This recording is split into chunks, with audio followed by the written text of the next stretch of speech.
اس دن کو دور سمجھتے ہیں، جبکہ ہماری نظر میں وہ قریب ہے۔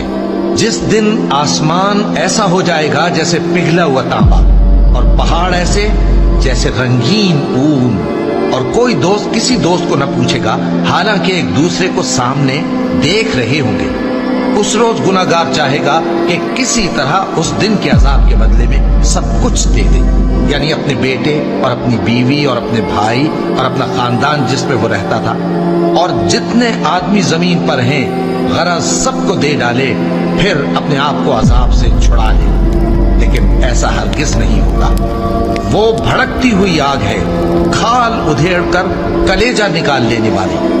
وہ ان لوگوں کو اپنی طرف بلائے گی جنہوں نے دین حق سے اعراض کیا اور منہ پھیر لیا، اور مال جمع کیا پھر سینت سینت کر رکھا۔